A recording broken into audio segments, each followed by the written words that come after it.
There's no surprise or secret that a lot of jobs have been lost because of technology. But on the flip side, a lot of jobs have been created. Today, we are going to go through some of the jobs that are not doing so well because of technology, future tech coming out, jobs that will be lost, but on the flip side, new jobs of the future that will be created. This will hopefully give you insight as to where to put your focus if you are someone who is interested in these future jobs and maybe even jobs you haven't heard of that are going to potentially, well, they will exist. All right, before we get into it though, hit that subscribe button, leave any comments or questions you have. Let's get into it.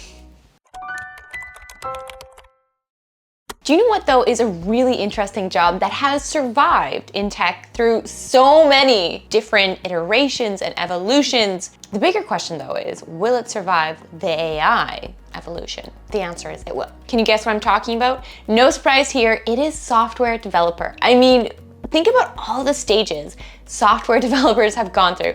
Let's take a minute and kind of go back in time for a second to see the evolution of the software developer. I think this is important because it does a really good job of just showing how important it is to what you are doing today might be so different if you are staying in this role, whether you're a software developer or otherwise, in how it evolves. And rather than pushing away new technologies such as AI, learning to embrace them. All right, let's get into it. In the early days of computing, software developers often worked on highly specialized systems, writing code in low-level languages like assembly or machine code.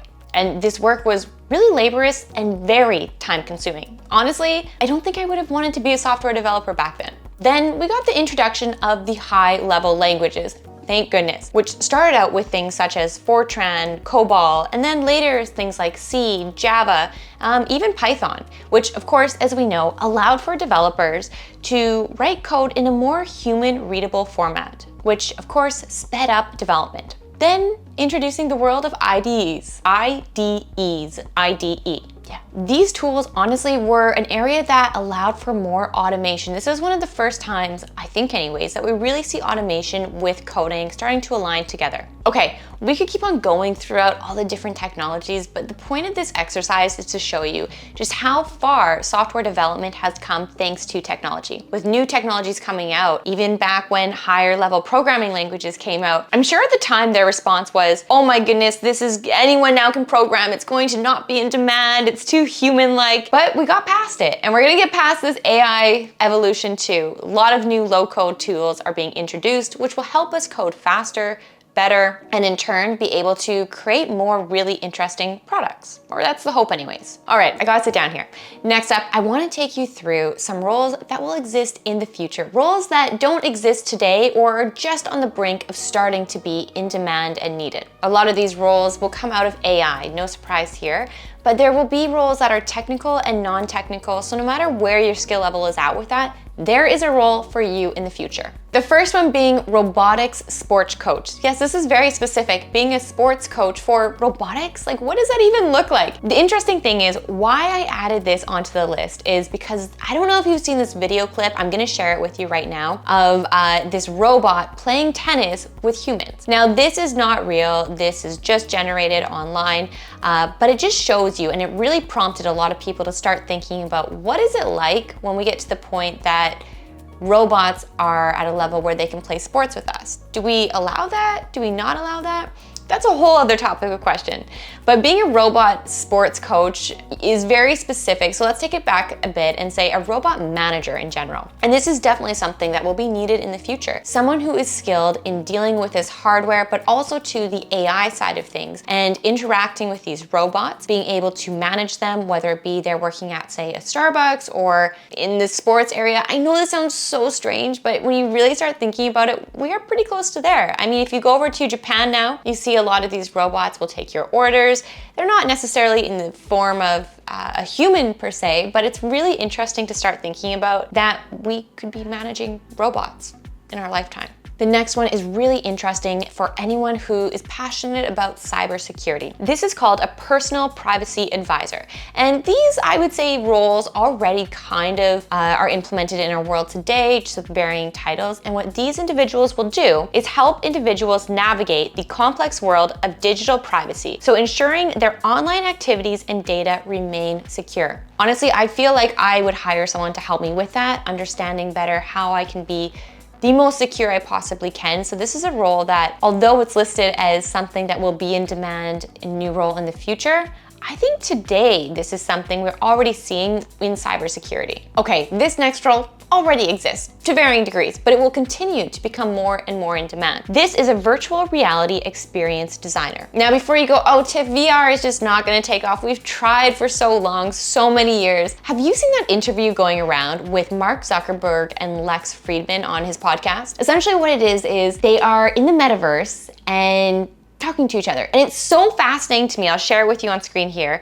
Lex's response to this. He is literally blown away as to how real it feels that he thinks he's in the room with Mark. I mean, he knows he's not, but it just feels so real. Watching that video made me really think that VR might be onto something. VR might be the future. And with that, the roles for VR will continue to be in demand. The really good thing about this role though is you can take so many existing skills, either technical, design, product management, and apply them into this role based on past experience. The next one sounds like a really fun job, something I think I would really like, which is AI personality developer. So what does this person do? This person has to be very knowledgeable about generative AI, understanding how the models work, how the technology works behind the AI, and what their focus is training these models to feel like they have a personality. As technology starts becoming more and more close to our daily lives, humans want to interact with things they are familiar with. And one of those things is if we're interacting with AI, we want it to feel as though it is human. Whether we'll admit to it or not, we like familiarity. Another thing for this role is you will have to have really good skills in understanding human interaction. So you need to be someone, as you are training this AI, to have more of that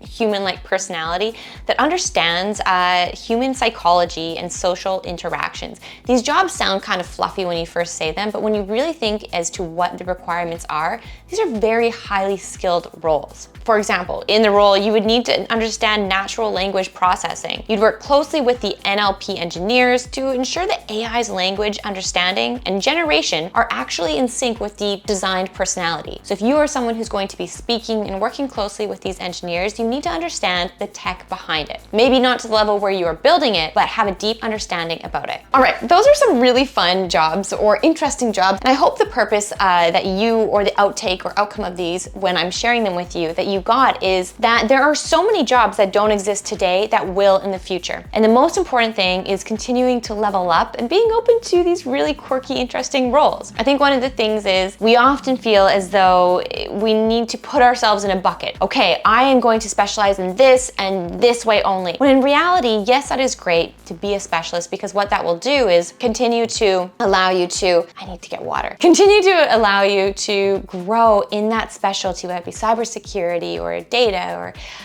AI. But the other thing about this too is even when you are specialized, there is so many opportunities that will come your way that we don't even know exist. Some of my favorite resources for learning to continue to upskill, one being Udemy. I love Udemy, and I think I love it so much because you can see what the courses are rated, and more than that, you can see how many people rated the courses. So I always go for a high rating, but a high rating that has a lot of people rating it to really ensure it's a really good course. If you are looking to get into coding, I would definitely suggest checking out free Bootcamp. They're free. They have amazing resources as well, structured lessons, and their instructors are really great as well. And if you are someone who is just looking to stay up to date on tech, here are some of my favorite newsletters on screen. Best way, in my opinion, to stay up on tech is through newsletters that get delivered to your inbox. It's really the easiest way and doesn't require a lot of work. Another question I get asked a lot is, well, Tiff, I'm really interested in technology or programming, but I don't know where to put my focus. How do I know what will be in demand? Yes, we just went through some jobs, but how do I know? And the best way is through keeping up to date through these newsletters, but also to just being aware as things come down the pipeline. I mean, with AI, we've been seeing a lot of Python right now, and that's something that we saw a lot with data scientists as well. So I think that is a really great programming language to pick up, but it really depends on what you want to focus on. At the end of the day though, if you are doing your due diligence as to what companies are hiring for, what is in demand, you aren't going to go wrong. Because the one thing about tech is even if you learn something and it becomes outdated, it is the building block to the next piece of technology to make you an expert in. All right, I hope you enjoyed this video and going along with me for some future jobs. I love thinking about the future and what it can entail. What are some other jobs of the future I didn't list that you think will exist? Leave in the comments. Oh, and hit that subscribe button. All right, bye everyone.